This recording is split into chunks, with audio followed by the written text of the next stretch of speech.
El sermón de esta mañana es los rasgos de un cristiano maduro, rasgos o distintivos de un cristiano maduro. ¿Por qué llegamos hasta acá? Si nosotros hacemos una breve remembranza, un recordatorio de lo que vimos la semana anterior, veíamos que el apóstol Pablo se expresa de los corintios como personas inmaduras. De hecho, leíamos en 1 Corintios capítulo 3, versículos del 1 al 5, pero al principio decía: así que yo, hermanos, no pude hablarles como a espirituales, sino como a carnales, como a niños en Cristo. Y decíamos que el apóstol Pablo estaba utilizando esta figura para que ellos se dieran cuenta de que realmente no eran cristianos maduros. El término carnal no significa que sea un tipo de cristiano, un cristiano de segunda categoría, que están los cristianos espirituales y están los cristianos carnales, en el sentido de que hay un tipo de cristiano menos, de una categoría inferior, que sea menos que otro. No, sabemos que todo creyente es nacido de Dios, pero sucede también que hay cristianos que no han madurado en Cristo por diferentes factores. Así que para poder complementar esta enseñanza de la madurez del cristiano, quisiera que fuéramos a la segunda carta del apóstol Pedro. Vamos a ir al capítulo 1 y vamos a leer del 5 al 10. Segunda de Pedro 1, 5, 10. Y vamos a ver los rasgos o los distintivos de un cristiano maduro. Y yo espero, hermanos, que al finalizar este sermón nosotros podamos tener un deseo ardiente por ser cristianos maduros. Y que veamos a través de la palabra de Dios cómo debemos nosotros vernos. Por eso yo decía, vamos a ver el siguiente domingo, que es hoy, cómo luce un cristiano maduro. Y que tenemos que aprender a identificar a un cristiano maduro.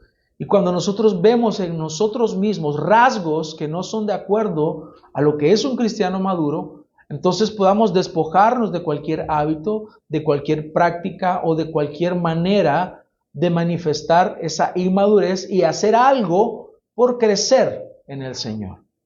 Así que veamos lo que el apóstol Pedro nos dice al respecto en su segunda carta. Y vamos al capítulo 1, versículos 5 al 10. Dice la palabra de Dios: por esta razón también, obrando con toda diligencia, añadan a su fe virtud, y a la virtud conocimiento, al conocimiento dominio propio, al dominio propio perseverancia, y a la perseverancia piedad, a la piedad fraternidad, y a la fraternidad amor. Pues estas virtudes, al estar en ustedes y al abundar, no los dejarán ociosos ni estériles en el verdadero conocimiento de nuestro Señor Jesucristo. Porque el que carece de estas virtudes es ciego o corto de vista, habiendo olvidado la purificación de sus pecados pasados. Así que, hermanos, sean cada vez más diligentes para hacer firme su llamado y elección de parte de Dios, porque mientras hagan estas cosas, nunca caerán. Así que, como decíamos, hermanos, veíamos cómo el apóstol Pablo no ha podido hablarle a los corintios, eso veíamos la semana anterior, como cristianos maduros. Él no ha podido hablarles como cristianos maduros, sino que Él les ha tenido que hablar como a personas que no entienden los asuntos espirituales. Y por eso es que en el contexto Él hablaba del hombre natural y del hombre espiritual. Y Él mencionaba que el hombre natural no percibe o no entiende las cosas que son del espíritu, porque éstas han de ser discernidas como espiritualmente. Por lo tanto, quien tiene la capacidad de parte de Dios para discernir los asuntos espirituales son los hijos de Dios, porque el Espíritu Santo mora en nosotros. Por eso Él les dice que ha tenido que hablarles como a carnales. El entendimiento de los asuntos espirituales, entonces, hermanos, depende de la madurez del creyente. Y por eso es que es necesario que hablemos de esta madurez. Porque es lo que nos está diciendo el apóstol Pablo. Que el entendimiento de los asuntos espirituales depende de la madurez del creyente. Hay cristianos que se creen maduros. ¿Por qué se creen maduros? Por la cantidad de años que tienen llamándose cristianos, llamándose creyentes, llamándose evangélicos, pero que realmente no demuestran a la luz de las Escrituras que hayan madurado. ¿Por qué? ¿Cómo lo demuestran? Porque no encontramos estas virtudes en ellos y porque también no entienden las cosas espirituales como deberían entenderlas. No estamos diciendo que no son hijos de Dios, estamos hablando de hijos de Dios que son inmaduros. Y todo cristiano debería de anhelar madurar en la fe. Porque entre más maduro es un cristiano, más demuestra poseer el carácter de Cristo. Cuanto más maduro es un cristiano, más demuestra las virtudes que proceden del Espíritu Santo que mora en él. Entre más maduro es un cristiano, más demostrará que es un verdadero creyente en quien la obra de Cristo es eficaz en su vida. Por lo tanto, hermanos, cuando hablamos de la madurez, ¿de qué estamos hablando? La madurez cristiana consiste en la victoria sobre toda inclinación al mal. Consiste en destruir todos los deseos terrenales. La madurez cristiana consiste en desapegarnos de todo lo terrenal, en destruir el yo. ¿Se ha fijado usted cómo los niños, los bebés, cuando ya empiezan a caminar y empiezan algunos a hablar, están los balbuceos, en esas edades, los niños demuestran que son bastante egoístas, que todo se trata de ellos. Ellos no tienen aquella sensibilidad de pensar en el bienestar de otros, solo piensan en ellos. Así de egoísta es un cristiano cuando está comenzando su vida cristiana, porque no posee la madurez pertinente a un creyente maduro. Así que la madurez implica la muerte al yo. ¿Qué más implica la madurez? Implica exhibir el fruto del Espíritu Santo. Y aprovechando que he mencionado el fruto del Espíritu Santo, esto que ahora leemos del apóstol Pedro como virtudes no es otra cosa que sino el fruto del Espíritu Santo. Es otra manera de decir el fruto, solo que el apóstol Pedro lo ha dicho virtudes, lo ha dicho de esta manera. Entonces, un cristiano maduro es alguien que exhibe el fruto del Espíritu Santo, pero no lo hace para su propia gloria, sino que es algo que es efectuado para la gloria de Dios. Y finalmente, la madurez implica también, hermanos, alejarnos de todo error doctrinal, alejarnos de herejías. Un cristiano maduro es una persona que comprende la doctrina básica, fundamental, en cuanto al tema de la salvación, en cuanto a su comportamiento en la iglesia. Por eso tenemos un llamado muy grande, hermanos, un llamado amplio, complejo e integral. ¿Por qué? Porque Dios no solo nos ha llamado para ir al cielo, sino que también Él nos ha llamado para anunciar las virtudes de aquel que nos llamó de las tinieblas a su luz admirable. Eso lo dice en la primera carta del apóstol Pedro, capítulo 2, versículos 9 y 10.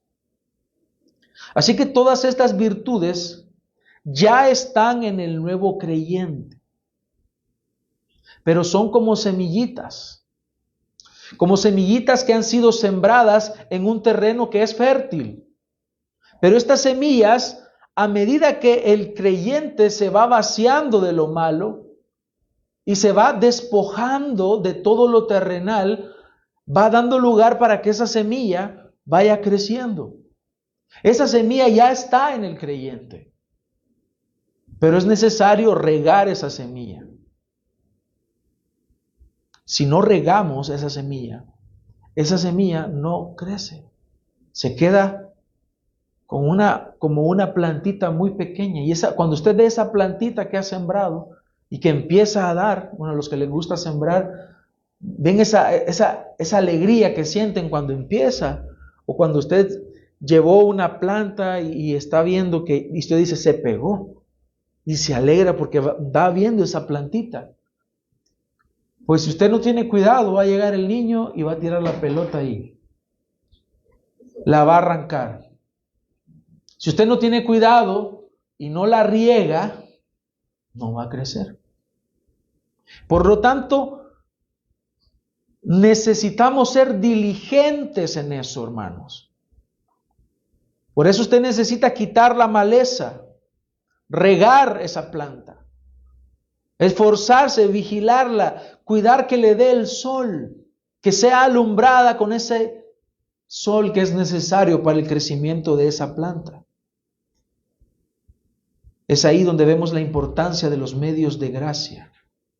La madurez va haciéndose presente en la vida del creyente, que pasa de ser un niño a ser un joven, luego de un joven a ser un adulto, y luego de su adultez pasa a la ancianidad, donde debería de ser más sabio. Así que, hermanos, roguemos al Señor que nos conceda estar en el buen camino, en ese camino hacia la madurez, y nunca extraviarnos. Por eso, hermanos, como cristianos verdaderos, como hijos de Dios, debemos prestar atención a estos aspectos de la vida que nos menciona el apóstol Pedro. Aquí en 2 de Pedro 1:5 al 10, donde hemos leído, el apóstol presenta una lista de características que son visibles en los cristianos verdaderos que están maduros en la fe. Estas características deben de ser nuestra meta, nuestro esfuerzo. Y es a lo que él llama que somos partícipes de la naturaleza divina en 2 de Pedro, pero váyase un poquito atrás al versículo 4. Dice, por ellas él nos ha concedido sus preciosas y maravillosas promesas. Preciosas y maravillosas promesas. Por lo tanto, ¿de qué está hablando? Son todas estas virtudes. Una persona que solo piensa en los asuntos de la carne, cuando escucha promesas, ¿qué piensa? Dinero. Dinero, salud física únicamente. Y muchas personas no se preocupan de su salud espiritual. Pasan muy preocupados por su salud física, pero ¿qué hay de la salud espiritual? Luego dice, a fin de que ustedes lleguen a ser partícipes de la naturaleza divina, habiendo escapado de la corrupción que hay en el mundo por causa de los malos deseos. Así que el apóstol Pedro, ¿qué nos está diciendo? Él nos indica que nosotros, como hijos de Dios, es decir, hijos verdaderos de Dios, tenemos una participación en Dios, pero no es en el ser de Dios, sino dice que es en la naturaleza. No está diciendo que nosotros somos diositos. Así como interpretó un hombre y dijo Jehová Junior, somos Jehová Junior, porque ahí dice que participamos de la naturaleza divina. Pero ojo, no es el ser de Dios, porque Dios es único. Pero Él sí ha dado y ha dispensado a nosotros una participación en su naturaleza divina. ¿De qué estamos hablando? Estamos hablando de que el Espíritu Santo mora en nosotros y por lo tanto de esa manera podemos participar de esta naturaleza divina. Por eso es que la expresión de participar en su naturaleza divina es explicada posteriormente cuando dice, habiendo escapado de la corrupción que hay en el mundo por causa de los malos deseos. Es decir, que en la nueva naturaleza que nosotros tenemos, que no procede de los hombres, sino que es una naturaleza que procede de Dios. Esa naturaleza está en nosotros. Por lo tanto, allí sí participamos en esa naturaleza divina. Y es muy interesante, hermanos, ver cómo Pedro, el apóstol, nos dice lo mismo que el apóstol Pablo, que participamos y experimentamos la naturaleza de Dios en el sentido de que Él nos santifica por medio del Espíritu Santo. Es decir, que estas virtudes, este fruto, deriva de la obra que recibimos de parte del Espíritu Santo en nuestra vida. Por eso es que en 1 Corintios, pero en el capítulo 6, versículos 19 y 20, dice, ¿o no saben que su cuerpo es templo del Espíritu Santo, que está en ustedes? ¿Quién está en nosotros? El Espíritu Santo, el cual tienen de Dios y que ustedes no se pertenecen a sí mismos, porque han sido comprados por un precio. Por tanto, glorifiquen a Dios en su cuerpo y en su espíritu, los cuales son de Dios.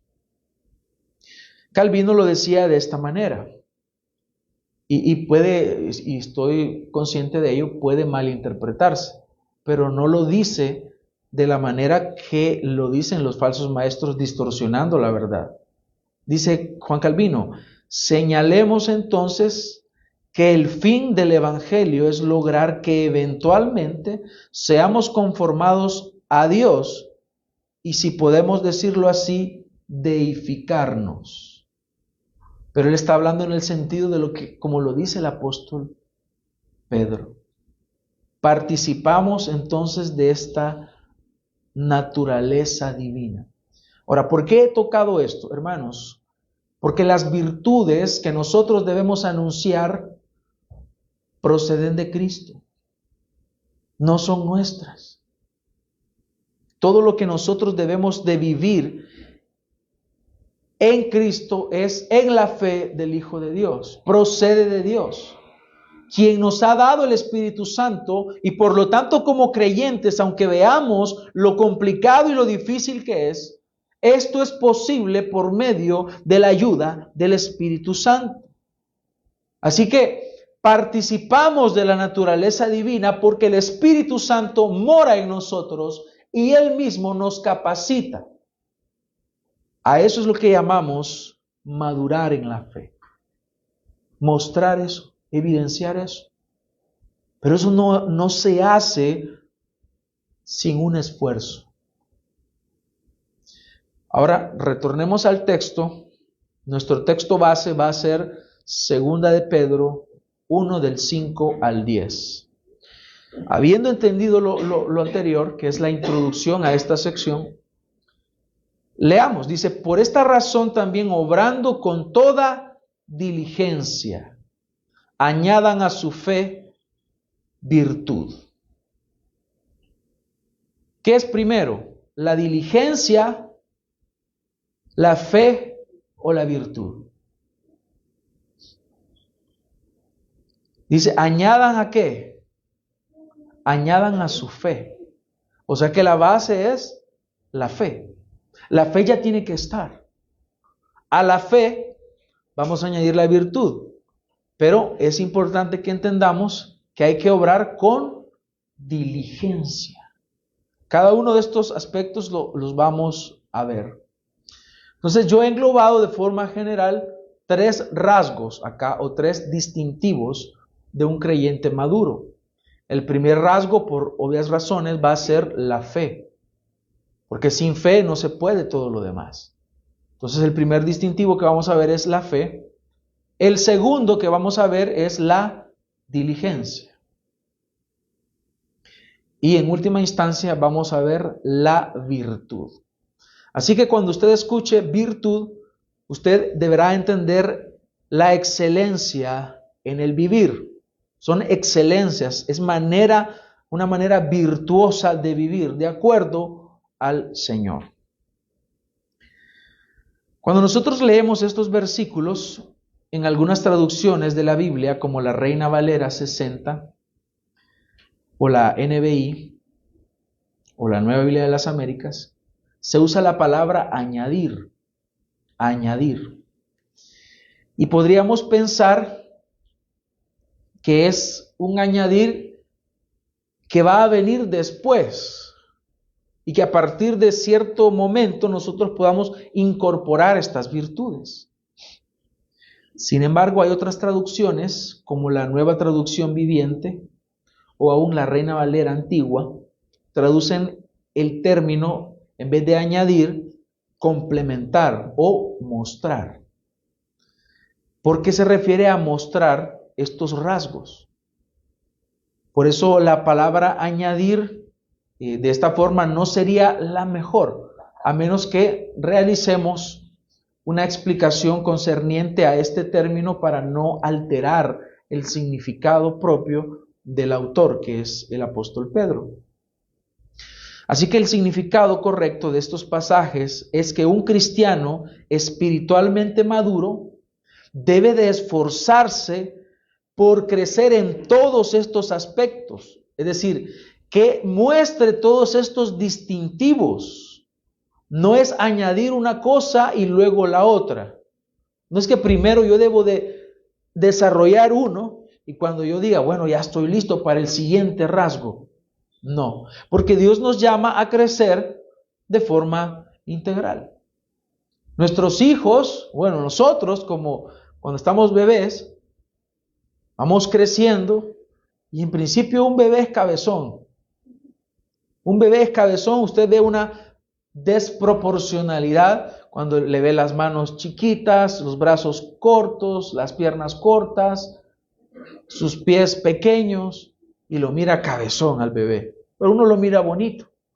Pero conforme va pasando el tiempo, van creciendo otras partes de su cuerpo y la cabeza ya no le crece.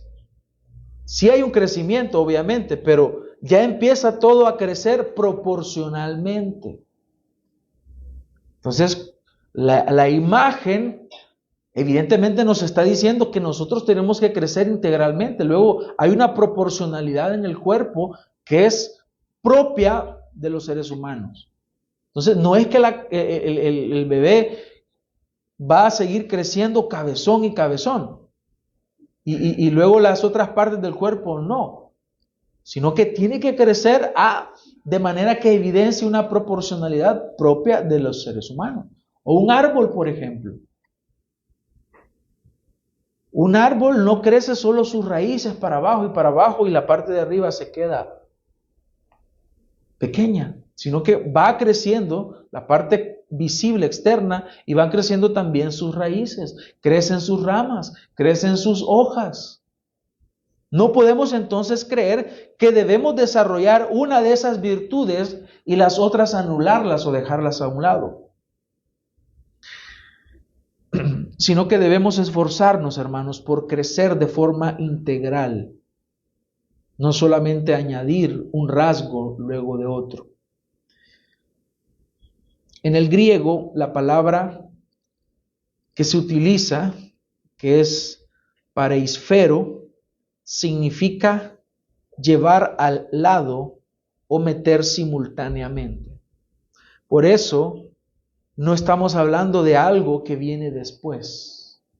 Entonces, cuando usted, y es una práctica que yo siempre hago y necesito hacerla, yo para analizar las palabras que están en el texto que vamos a utilizar, yo tengo que ir al léxico para ver qué significa. Y si usted va y busca en la Biblia, una Biblia paralela donde usted pueda tener el griego y pueda tener el español, y usted en internet cliquea en esa palabra, le va a aparecer esta palabrita y le va a dar el significado, y es llevar al lado, es decir, a la par. Porque usted no puede decir que tiene una virtud más desarrollada que otra y decir, bueno, después vamos a trabajar lo demás. Ahorita que el Señor se conforme con esto. Entonces, ¿qué quiere decir esto? Que todas las áreas que se mencionan son aquellas en las cuales debemos de crecer simultáneamente. Debemos de crecer al mismo tiempo en estas virtudes.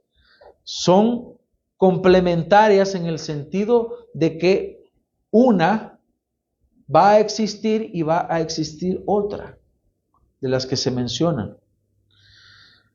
Ahora que conocemos un poco mejor el contexto de lo que vamos a hablar, obviamente no he desarrollado un contexto completo, pero sí tenemos suficiente materia como para poder entender de qué estamos hablando.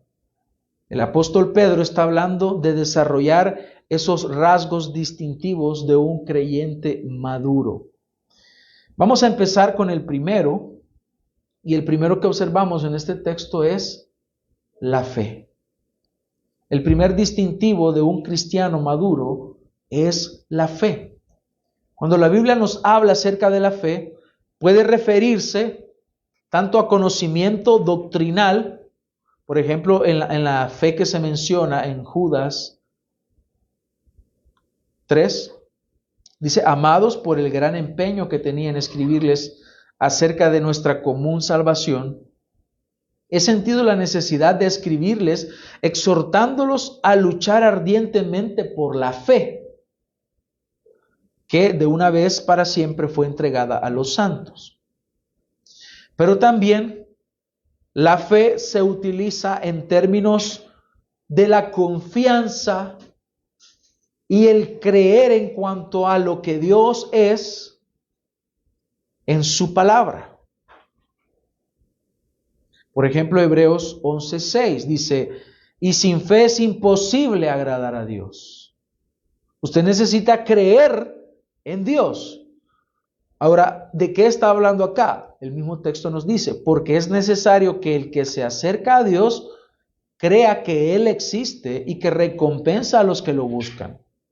Entonces, por un lado, Judas nos habla de la fe en relación al conocimiento, pero en Hebreos 11:6 se nos habla en cuanto a la fe como una convicción,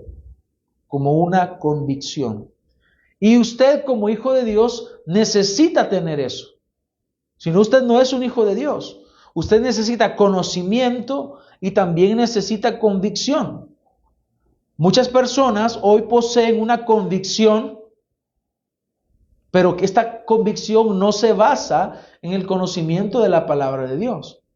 Muchos dicen: yo soy cristiano porque mis papás me llevaron a la iglesia desde pequeño y me acostumbraron a ir todos los domingos, entonces yo todos los domingos voy. Pero ¿tendrá realmente esta persona una convicción basada en conocimiento de la palabra? Puede ser que no. Pero también está el otro extremo, que hay otras personas que tienen mucho conocimiento, pero no tienen una convicción genuina provista por Dios. Es decir, saben la teoría, pero no la viven. Debemos huir de ambos extremos. Dios nos manda a conocerle y a crecer en Él. Dios nos manda a conocerle a Él y crecer en la fe. Por eso el punto de partida de la madurez es tener una fe verdadera. Si no hay una fe genuina, si la persona no es salva, en otras palabras, no va a crecer jamás, no va a madurar, porque sigue muerto en sus delitos y pecados. Si no hay fe, de nada sirve entonces el conocimiento. De nada sirve la virtud aceptada ante los ojos de los demás, ante los ojos del mundo, si realmente la persona no tiene comunión con el Dios verdadero. Nosotros estamos muy acostumbrados, hermanos, a cuando hablamos de la fe, a entender que es un don de Dios, es un regalo de Dios, es algo que procede de Dios. Por lo tanto, la madurez comienza a darse desde este punto de partida. ¿Cuál es el punto de partida? La fe. Nuestra fe es un componente personal. Yo no puedo creer por mi esposa. Yo no puedo llegar con el argumento y decirle al Señor: Señor, pero como somos uno, lo dice tu palabra, Señor, entonces, si yo creo, también ella. Esa es una cuestión personal. Es algo que Dios da a cada uno. La pregunta es, ¿mi fe es genuina? ¿Mi fe es real? ¿Mi fe procede de Dios? ¿Es posible entonces, hermanos, que podamos crecer en la fe? Sí es posible cuando esta es verdadera. ¿Qué podemos aprender de la fe? Primero, que tiene un inicio. No nacemos con fe. Yo oro por mis hijas y le pido al Señor que les dé fe, le pido que las salve. Pero usted no puede estar pensando que porque sus hijos, porque usted es cristiano, sus hijos también lo serán, porque la fe no se hereda. La fe es un don de Dios. Es algo que el Señor provee a quien Él desea. Pero tiene un inicio, Romanos 10:17. Así que la fe viene del oír, y el oír por la palabra de Cristo. ¿Sabe? Por eso es necesario que nos expongamos a la palabra de Dios. Si usted quiere que sus hijos crean en el Señor, predíqueles.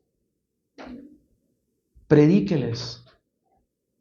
Que asistan a la iglesia, que asistan al culto, que escuchen el evangelio, que escuchen la palabra de Dios, que se expongan.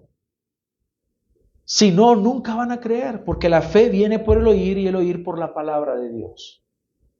Ahora, yo les pregunto, hermanos, ¿la fe es algo que puede crecer? Sí, es algo que puede crecer. Ahora, la fe, ¿usted la tiene o no la tiene? Pero usted no puede tener media fe. Usted no puede tener media libra de fe. ¿Usted la fe la tiene o no la tiene? Pero en esta fe nosotros debemos de crecer. Entonces, teniendo ya la fe, esta fe puede crecer. Por ejemplo, en 1 de Pedro 2:2 dice, deseen como niños recién nacidos la leche pura de la palabra para que por ella crezcan para salvación. Este texto ha sido muy mal interpretado también. ¿Qué es crecer para salvación? Algunos piensan que cuando dice crecer para salvación es una persona que no es salva realmente, pero puede crecer. Aquí está hablando a los creyentes que deben de desear como niños recién nacidos la leche pura de la palabra para que crezcan en la fe, es decir, para que maduren. Así que la fe crece, claro. Ahora, ¿la fe puede aumentar? Diciéndolo de otra forma.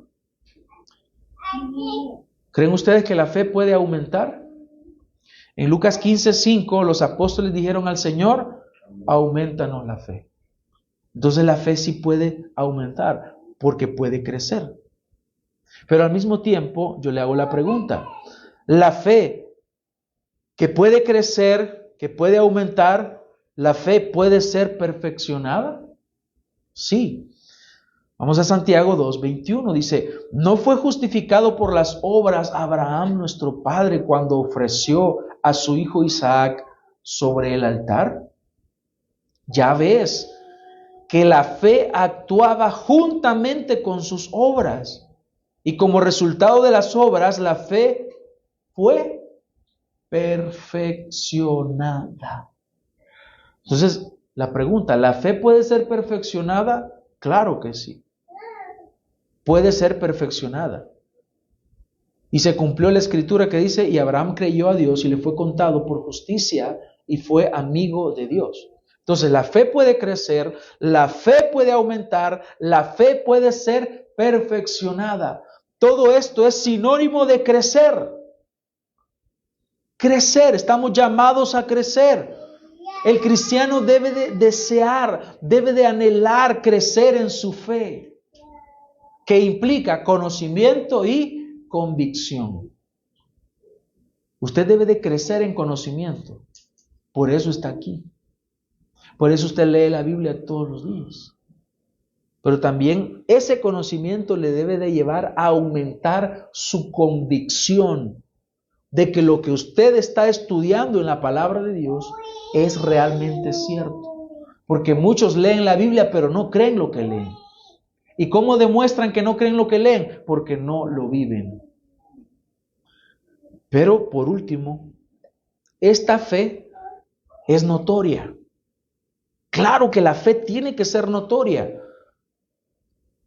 Por ejemplo, Romanos 1:8 dice, en primer lugar, doy gracias a Dios por medio de Jesucristo por todos ustedes, porque todo el mundo, porque por todo el mundo se habla de su fe. Es notoria esta fe. Dice Reina Valera que es notoria. Así que el hombre espiritual, hermanos, madura siendo diligente. Dios no va a bendecir la vida de los holgazanes de la fe. ¿Quiénes son los holgazanes de la fe? Aquellos que creen que el poder, la madurez, la determinación se va a obtener simplemente haciendo nada. Yo creo que la oración más hipócrita es aquella en donde le decimos a Dios, Señor, dame sabiduría, pero no abro la Biblia. Esa es una oración hipócrita. Señor, dame paciencia, Señor, dame paciencia, Padre. Pero cuando llega la prueba, le reclamo a Dios, siendo que la prueba produce paciencia. La oración hipócrita le dice al Señor, Señor, dame el carácter de Cristo, pero no se quiere someter a la voluntad de Dios.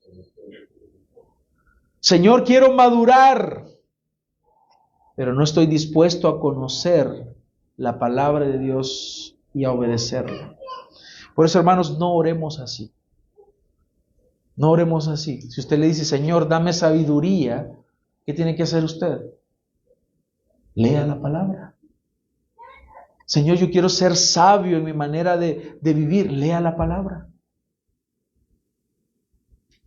Sométase a la voluntad de Dios y verá cómo usted puede tener una vida cristiana victoriosa. Ahora, el segundo rasgo de madurez o distintivo de madurez que encontramos en este texto es la diligencia. La diligencia. La responsabilidad de crecer, ¿de quién es? Es del creyente, con la ayuda del Espíritu Santo, obviamente. Es con la ayuda del Espíritu Santo. Por lo tanto, es necesario que nosotros seamos diligentes. En la Biblia, la palabra diligente o la diligencia se refiere a la dedicación y al esfuerzo constante por cumplir con las responsabilidades de la vida cristiana. Es ese esfuerzo.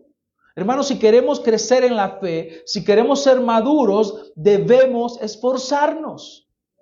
Muchas personas creen que, bueno, yo ya soy hijo de Dios, ya creí en Jesucristo, ya me salvé, entonces me echo a dormir. No, los haraganes no pueden recibir la bendición de Dios. Siendo haraganes, siendo holgazanes, no pueden ser bendecidos por Dios en el sentido de que van a crecer. ¿Cómo no quisiéramos nosotros, y vamos a hablar más específicamente de estas virtudes, cómo no quisiéramos nosotros mostrar ese fruto del Espíritu y esas virtudes? ¿No le gustaría a usted ser más amoroso? ¿No le gustaría tener más paz, más bondad para glorificar a Dios en su manera de vivir? Claro que lo deseamos, pero eso implica esfuerzo. Así que cuando hablamos de diligencia, hablamos de realizar el cumplimiento de las responsabilidades de la vida cristiana. ¿Quiere usted prosperar económicamente? Usted debe de trabajar o hacer negocios inteligentemente. ¿Quiere usted prosperar espiritualmente? Entonces usted debe de trabajar y ser diligente en ello. La diligencia, por lo tanto, equivale a esfuerzo, dedicación. ¿Cómo lo hacemos posible? ¿Cómo se muestra esto? se aplica a los medios de gracia como un llamado a participar activamente y con compromiso en las prácticas espirituales que Dios soberanamente y misericordiosamente nos ha provisto para nuestro crecimiento y santificación. ¿Qué son los medios de gracia? Son aquellos dones y prácticas que Dios nos da. Dios le da a la iglesia, a sus hijos, para fomentar la fe y la comunión con Él. Podemos mencionar algunos: la lectura de la palabra de Dios, la oración, las ordenanzas, el bautismo y la cena del Señor, la disciplina eclesiástica. Mencionemos un poquito al respecto. La oración. La oración es determinante, es fundamental. Los apóstoles, los discípulos del Señor, ellos no dijeron: Señor, enséñanos de escatología, Señor, enséñanos tal cosa, de tal conocimiento. Señor, enséñanos a orar. Es lo básico. El creyente nunca iniciará siquiera el camino de la madurez sin la oración diaria y suplicante del Señor. No hay madurez sin oración. Usted debe de orar todos los días. El estudio bíblico también debe de ser realizado diariamente, porque ese es nuestro alimento. Le aseguro que usted no pierde un tiempo de comida. Se alimenta. Hace 3 o hasta 4 tiempos. Pero la lectura bíblica muchas veces la dejamos a un lado. El estudio bíblico, el estudio de la palabra de Dios llevará al creyente a crecer, a madurar en la fe. Es necesario que el creyente, y se aconseja que todo creyente lea la Biblia completa. Si es posible, seguir un calendario de lectura, como el que estamos siguiendo, para poder alimentarnos de la palabra de Dios. Usted puede seguir esa lectura y al mismo tiempo tener otras lecturas. Puede ser que usted decida: bueno, yo quiero desarrollar y estudiar el libro del profeta Daniel o el profeta Jeremías, al mismo tiempo que sigo un plan de lectura. Está muy bien, entre más es mejor. Por eso el consejo para los nuevos creyentes es que inmediatamente ellos manifiestan creer en el Señor y quieren congregarse en una iglesia, el consejo son 3 cosas que se les da: ore, lea la Biblia y congréguese. Ore, lea la Biblia y congréguese. Otro medio de gracia, hermanos, es guardar el día del Señor. Todo creyente debe de ir a la iglesia el día domingo, que es el día que Cristo resucitó. Ese día se guarda para el Señor. Los otros 6 días usted puede realizar distintas actividades, pero como principio de la creación, como dice el mandamiento, acuérdate, porque no es algo que es instituido ahí, sino que ya era algo de la creación, como principio de la creación. Acuérdate del día de reposo para santificarlo, que es ese día lo vamos a dedicar al Señor. Ese día vamos a hacer obras de misericordia. Ese día vamos a orar. Ese día vamos a estudiar la palabra de Dios. Ese día nos vamos a congregar. Y ese es para beneficio de nuestras almas. El guardar el día del Señor. Este día debemos escuchar la palabra de Dios predicada. Este día debemos de tener compañerismo entre hermanos. Este día debemos procurar crecer en el amor, crecer en el conocimiento de la palabra de Dios. Por eso no falte a la iglesia, a menos que sea necesario, por algunas excepciones que hay por ahí, como una enfermedad, como alguna situación en el que hay que resguardar, por ejemplo, la vida de una persona, un familiar, y hay que estar cuidándolo. Son obras de misericordia con las cuales usted obviamente no se va a poder congregar. Pero no falte a la iglesia porque ya empezó la Copa América, porque no se quiere perder la Eurocopa, porque va a jugar la selección, porque se va a ir usted a ver una película con un familiar. Eso me agrada cuando hay visitas de familiares y usted se trae a su familiar. Así tiene que ser. Que adoren juntos. Así que el día del Señor debe de ser guardado y en eso usted va a crecer. También las ordenanzas, el bautismo y la Santa Cena, medios de gracia que fortalecen la vida del creyente, nos ayudan a crecer. Y por último menciono la disciplina eclesiástica. El nuevo creyente, el que quiere crecer en la fe, debe de incorporarse a una iglesia local que esté bíblicamente constituida. El creyente debe de ponerse a la disposición de una iglesia y debe de ser una persona que se disponga también a la supervisión de pastores y a la disciplina que los pastores le provean. Eso será un impulso para la madurez espiritual. ¿Cuánto hemos ignorado por años la disciplina eclesiástica? Creyendo que la disciplina eclesiástica era que el pastor le diga a la persona que está cometiendo errores, fallando o pecando, vaya, te vas a sentar aquí en la primera banca, te vas a sentar aquí en la primera silla y vas a estar siempre en el culto ahí en esa silla. Y esa es la disciplina, mal entendida, no bajo el punto de vista bíblico. Y por eso es que una de las razones principales por la cual muchos cristianos no llegan a madurar es porque descuidan la disciplina espiritual.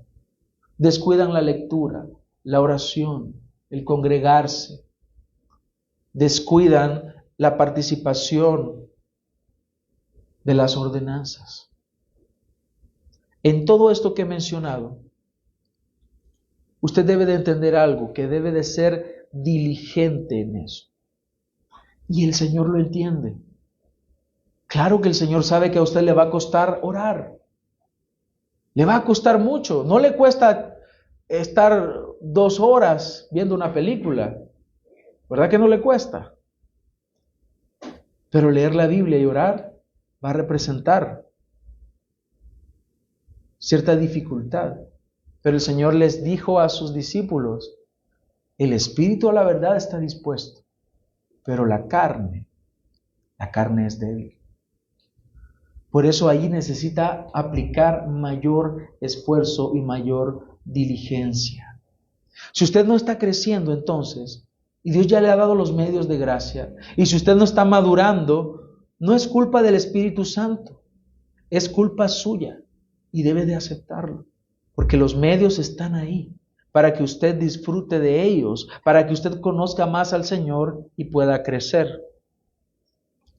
Al mismo tiempo, esta diligencia, hermanos, debe de ser aplicada y dedicada a las virtudes que el creyente debe de desarrollar. Así que virtudes es otra manera de hablar del fruto del Espíritu y esto nos lleva finalmente al tercer distintivo o rasgo de la madurez, que es la virtud.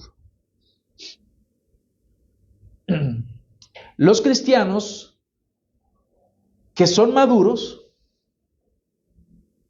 deben de contar con virtud, muestran y evidencian esta virtud. Otras traducciones hablan de excelencia moral. Otras traducciones hablan del esfuerzo por hacer el bien. Esta palabra es una palabra muy, muy amplia, en el sentido de que hay muchas virtudes. Pero nos vamos a limitar a lo que demuestra el texto. Si usted va nuevamente al texto, estamos, como les decía, en 2 de Pedro. Ahora, hemos entendido ya y abordado la diligencia y la fe. Ahora nos dice, añadan a su fe virtud. Ahora, la virtud va a englobar conocimiento, dominio propio, perseverancia, piedad, fraternidad, amor. ¿Por qué? Porque en el versículo 8 dice, pues estas virtudes estas virtudes. Cuando dice que hay que añadir a la fe virtud, está englobando todas las demás. Entonces, estas se pueden desarrollar por separado. Pero ya en el versículo 8 dice, en plural, pues estas virtudes, al estar en ustedes y al abundar, no los dejarán ociosos ni estériles. Es decir, estamos hablando de fruto. Fruto. Porque el que carece de estas virtudes es ciego o corto de vista, habiendo olvidado la purificación de sus pecados pasados. Por eso, insisto, le está hablando a creyentes. Por eso dice, añadan a vuestra fe. Es decir, ya tienen fe, pero han sido negligentes en vez de ser diligentes. No se han esforzado lo suficiente para crecer en ello. Por eso veamos entonces estas virtudes que deben de ser mostradas en nuestra vida. Deben de demostrarse con firmeza. Se necesita valor, se necesita determinación. Por eso entendemos que esta virtud es algo activo, requiere de energía, requiere de valentía. ¿Y quién es este ejemplo perfecto de virtud moral para los cristianos? Jesucristo. Jesucristo mostró un equilibrio perfecto entre bondad hacia los seres humanos que necesitan aliento y fuerza para vivir según la verdad, para defender lo correcto. Por eso esta virtud, para que usted muestre cada una de esas virtudes, usted necesita ser diligente en ello. Si no, esto no va a ser posible. Ya está ahí, pero eso necesita crecer. Se necesita de valor, se necesita valentía para mostrar estas virtudes. Por ejemplo, y solo voy a mencionar un ejemplo que es el de los apóstoles. En Hechos 4:13 dice, al ver la confianza de Pedro y de Juan, dándose cuenta de que eran hombres sin letras y sin preparación, se maravillaban y reconocían que ellos habían estado con Jesús. ¿Qué tenían ellos? Confianza, una gran confianza, tenían fe. Luego en Hechos 4, pero versículos 29 al 31, dice, ahora Señor, considera sus amenazas y permite que tus siervos hablen tu palabra con toda confianza. Mientras extiendes tu mano para que se hagan curaciones, señales y prodigios mediante el nombre de tu santo siervo Jesús. Después que oraron, el lugar donde estaban reunidos tembló y fueron llenos del Espíritu Santo y hablaban la palabra de Dios con valor. Para anunciar estas virtudes del reino de Dios es necesario tener valor. Se requiere de valor, se requiere de valentía para decir la verdad. Por eso, evidenciar estas virtudes que vamos a mencionar solamente se puede hacer con valor y determinación. Y eso solo se obtiene con la fe genuina. A partir de ahí, entonces toda persona que ha nacido de nuevo va a desarrollar en menor o mayor medida estas virtudes, pero no se quedará sin fruto. Entonces, ¿cuáles son esas virtudes? Conocimiento. Conocimiento es la primera virtud. La vida cristiana consiste en conocer a Dios. Dice Juan 17:3, y esta es la vida eterna, que te conozcan a ti, el único Dios verdadero, y a Jesucristo a quien has enviado. Un creyente no va a crecer si no tiene conocimiento. Un creyente ignorante no crece, no madura nunca, porque solamente supone cosas. ¿Se ha fijado que hay muchas personas que suponen algo? Ya sea porque le han dicho o porque él mismo se lo está generando, ese tipo de afirmaciones. Por ejemplo, hay personas que dicen, bueno, yo creo tal cosa, Yo creo que al final, por ejemplo, dice a la gente, al final Dios va a sacar a toda la gente del infierno y todo nos va a poner en el cielo. Yo creo que así va a ser. Suponías 3:4. Pero necesitamos conocimiento. Usted necesita conocer a Dios, conocer su palabra y vivir de acuerdo a ello. Como hemos leído en el Salmo 119. El salmista, expresa su necesidad de los mandamientos del Señor para vivir de acuerdo a ellos. Pero si usted no los conoce, ¿cómo los va a practicar?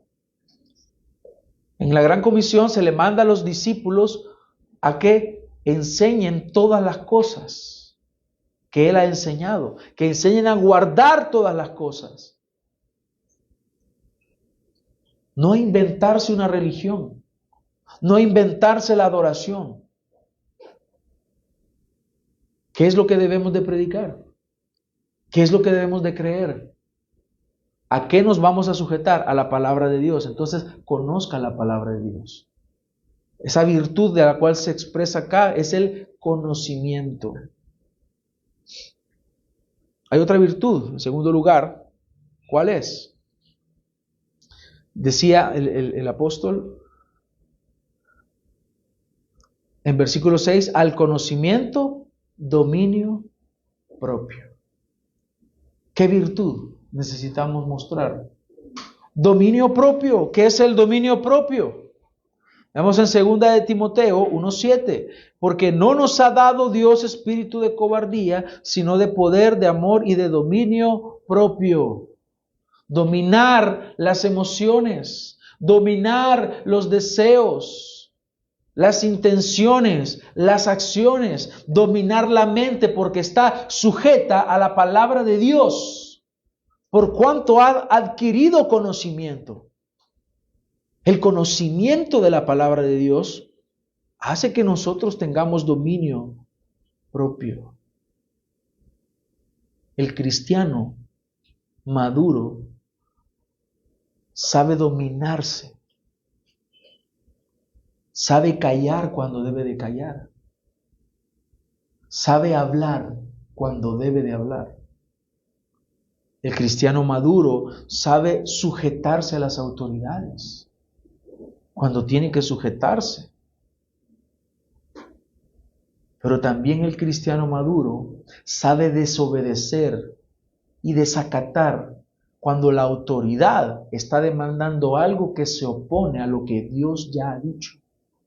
Porque es maduro, porque conoce la palabra de Dios. El cristiano maduro, entonces, tiene ese dominio propio. No es dominado por cualquier cosa, sino por el Espíritu Santo. Ese es el dominio que debe de existir. ¿Qué otra cosa nos dice el texto? Dominio propio, y al dominio propio, perseverancia. Perseverancia. Gálatas 6:9 dice, no nos cansemos de hacer el bien, pues a su tiempo, si no nos cansamos, segaremos. Así que entonces hagamos bien a todos según tengamos oportunidad y especialmente a los de la familia de la fe. Perseveremos haciendo el bien. Es decir, la práctica, por ejemplo, la práctica de los medios de gracia es siempre. Usted debe de orar todos los días. Usted debe de leer la Biblia todos los días.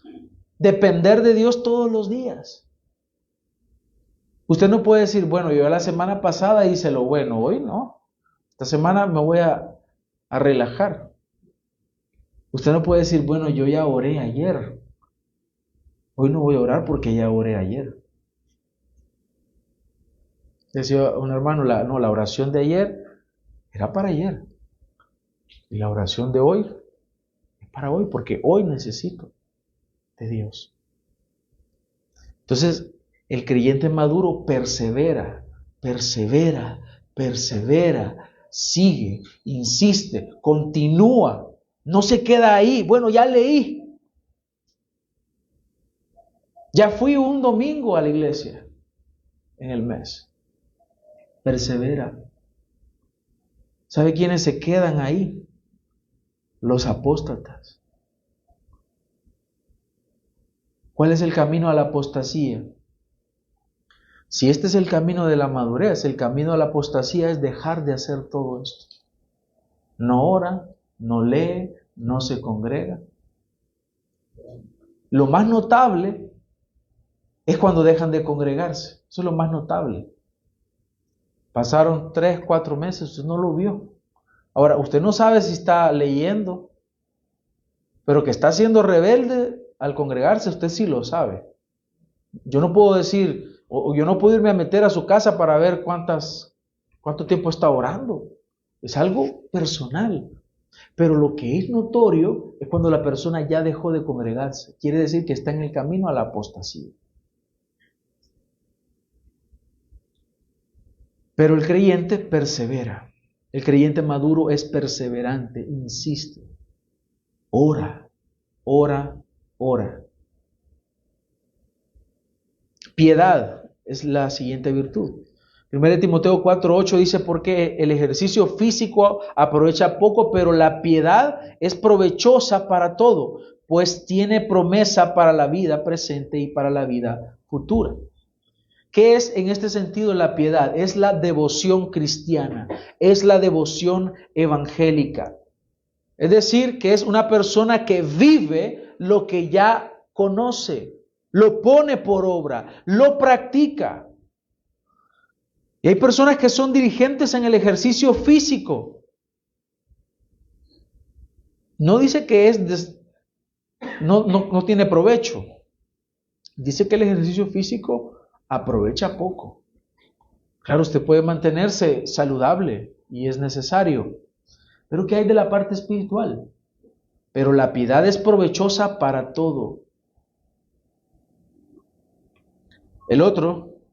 La otra virtud es fraternidad. Fraternidad. Pareciera que esto no tendría sentido ni valor, pero vea qué importante es. 1 Tesalonicenses 4:9 dice, pero en cuanto al amor fraternal, no tienen necesidad de que nadie les escriba, porque ustedes mismos han sido enseñados por Dios a amarse unos a otros, porque en verdad lo practican con todos los hermanos que están en toda Macedonia. Pero les instamos, hermanos, a que abunden en ello más y más. Hermanos, la fraternidad, esa comunión entre nosotros como hijos de Dios es necesaria, porque todos juntos estamos caminando hacia la tierra prometida. La vida cristiana no ha sido concebida de forma individualista. La vida cristiana ha sido enseñada y ha sido predicada como algo que se hace con un grupo de cristianos, al cual le llamamos la iglesia local. Y es ahí donde crecemos. Mire el caso de los tesalonicenses. Ellos habían sido enseñados por Dios a amarse unos a otros y lo hacían. Tenían un amor fraternal. Es decir, que ellos estaban al cuidado los unos a los otros. Se entregaban, se servían los unos a los otros. Porque en verdad lo practican, dice, con todos los hermanos que están en toda Macedonia. Pero hay una exhortación acá. Les instamos, hermanos, a que abunden en ello más y más. ¿Cuánto ha crecido usted en este año en cuanto al amor fraternal? ¿Ha crecido usted? El amor fraternal es algo que se vive en conjunto, como iglesia. Si usted está descuidando el amor fraternal, tiene que ponerle cuidado y esforzarse por crecer en ello. La primera manera de impulsar el amor fraternal o la fraternidad es estando con el cuerpo. Es estando ahí.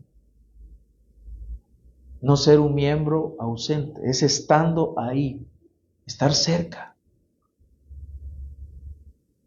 Y por último, el amor.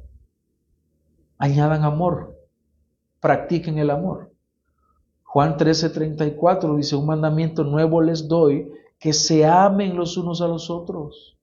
Que como yo los he amado, así también se amen los unos a los otros. Ahora, ¿por qué esto es necesario diferenciarlo de la fraternidad? Porque la fraternidad sí ya debería de implicar el amor, pero muchas personas no lo ven así. Porque se corre el peligro de pensar que solo por estar ya es amor fraternal. Y no es así.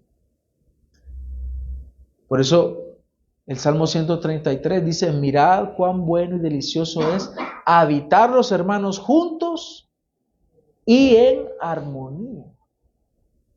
Juntos y en armonía. No solo juntos, sino juntos y en armonía. Esa armonía es provista por el Espíritu Santo. Esa armonía es provista por tener todos el mismo conocimiento de que la palabra de Dios debe de gobernarnos.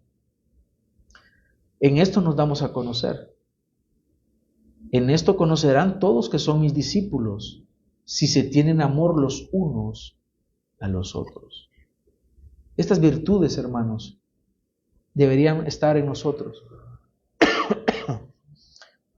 Probablemente estemos débiles en algunas, pero estas virtudes deben de ser mostradas en nuestra vida. Crezca en ellas, anhélelas, deséelas. Pero recapitulemos, ¿cuáles serían entonces de forma general estos tres grandes distintivos de un cristiano maduro? Tiene fe, es diligente y tiene las virtudes de Cristo. Quiero concluir con tres simples y sencillas aplicaciones que yo esperaría que a lo largo de este mensaje, de este sermón, usted vaya evaluándose y vaya viendo en qué cosas usted está fallando y corregirlas. Ese es el propósito. Mi propósito no es que usted se lleve las anotaciones ahí, sino que esas anotaciones usted las ponga por obra. Entonces, entendiendo todo esto, hermanos, como aplicación, en primer lugar, cada creyente es responsable de buscar la madurez de su fe. Cada creyente es responsable. Busque esta madurez. Busque este crecimiento. Estoy consciente de que cada una de estas virtudes puede ocupar un sermón. Cada una de estas virtudes puede ser un solo sermón. Hemos tratado de verlas de manera a grandes rasgos para encontrar una aplicación de lo que ya el apóstol Pablo les decía a los corintios. Ustedes son inmaduros. ¿Por qué son inmaduros? Porque no tienen todo esto. En segundo lugar, como aplicación, hermanos, la madurez implica esfuerzo y dedicación. Yo ya lo he dicho antes, no hay lugar para los holgazanes en el reino de Dios. En el reino de Dios se trabaja. En el reino de Dios debe de haber esfuerzo. ¿Estamos esforzándonos por crecer en la madurez? Haga el ejercicio de evaluar su vida hoy, en este momento, en comparación con el cristiano que usted era hace un año. ¿Usted ha crecido en este año? Pero si no ha crecido, Dios le llama al arrepentimiento. Porque descuidar los medios de gracia que nos ayudan a crecer es pecado. Porque es despreciar lo que Dios con tanto amor le ha dado a sus hijos, le ha dado a su iglesia para que crezcan y sean más como el Hijo de Dios. Y en tercer lugar, como aplicación, hermanos, Dios nos llama a procurar las virtudes del Evangelio para que no seamos ociosos en la fe. Hermanos, la vida cristiana no se reduce a simplemente congregarme.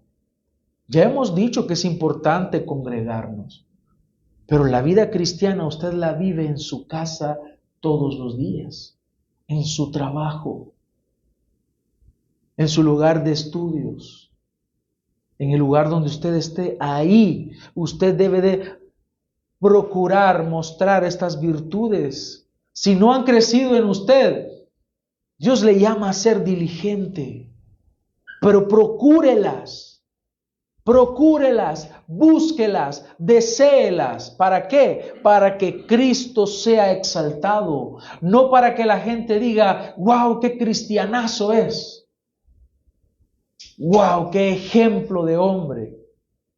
No, para que Cristo sea exaltado, para que Él quede como aquel que ha obrado en usted y su esfuerzo y su obra ha sido eficaz en su vida, de manera que la gente diga, Él sí es un verdadero hijo de Dios, lo cual debería de implicar que Cristo es exaltado y que lo que Él ha hecho en su vida es real, es genuino y es poderoso. Por lo tanto, que la gloria se la lleve nuestro Señor Jesucristo. Oremos. Gracias te damos, Señor, en esta mañana, en esta tarde ya.